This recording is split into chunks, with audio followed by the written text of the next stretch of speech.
چې ما ته به دا نوټ چا راکړی داسې فکر کوم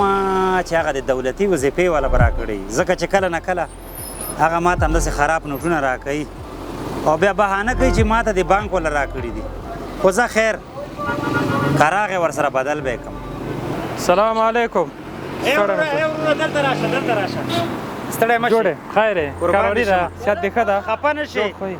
دا وګورئ داسې معلومیږي چې دا نوټ تا ما ته راکړی دا نوټ یاره دا به زما نه وي دا نوټ به زما نه وي څنګه به تا نه وي راکړی دغه شان دي دا پرې خراب نوټونه خو ته راکړې هر وخت ښه نو خو دا راته وایه چې په کوم تاریخ ما درنه سودا کړې یاره داسې فکر کوم چې یو څو ورځې مخکې ځکه چې نن 23 تاریخ دی 2-3 ورځې کېږي ای شاباسې موږ مامورین یو وروره زموږ معاش لس ورځې نه ډېر نه پاتې کېږي بس ګرد غوندې ختمېږي نو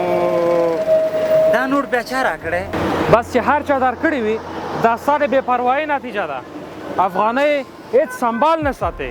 او ډالر ښه سنبال ساتي دا زموږ او تاسو ملي هویت دی باید ښه یې وساتو و قربان دې شمه وروره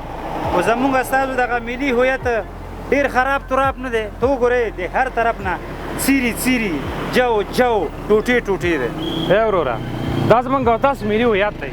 باید ټوله راکړه ورکړه په افغانۍ وکړو او سمه ساتنه یې وکړو یاره دا خبره دې صحیح ده پوه شوې پوه شوم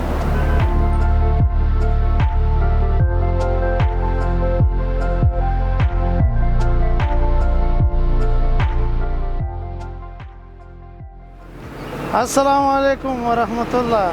وعلیکم سلام وروره ستړی مه شي قربان دې شمه خیرت دی بله ورځې دې غوندې ښه هندواڼه راکړه وروره چې ښه پخه ښایسته هندواڼه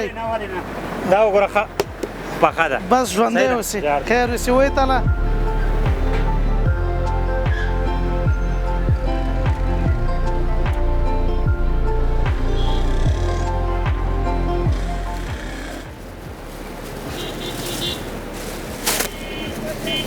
بس کې دی وروره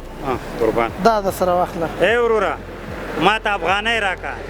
وروره په افغانیو څه کې دا ډالر واخله هم ارزښت لري هم نوي دي افغانۍ خو ټولې زړې دي کله یې څوک اخلي او د چلېدو دي ای وروره که هر څومره ارزښت لري یا نه وي ځان ته به نه وي او ځان ته به ارزښت لري ما ته مې خپله افغانۍ قدرمنه ده ځکه چې زه په خپل ملي هویت باندې ویاړ کوم دا زما د ویاړ ځای دی خو که هر څومره زړې ولې نه وي زه خیر دی دا ټول یې واله ستا شو که دا ټول هم راکې زه یې نه اخلم ما ته مې خپل حق راکړه او افغانۍ راکړه بس والله عجیبه سړی مې ولیدي د یو څو افغانیو لپاره دومره تاوان کې و قربان دې شمه تا ته به ښکاري چې ما تاوان وکړو خو دې سره زما هېواد ته چې دې څومره ګټه رسي هغې ته به وګورو ځکه چې افغانۍ زموږ هویت دی هویت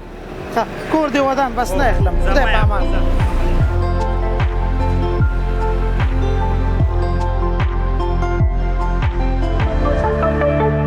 پولیس د ټولنې خدمتګار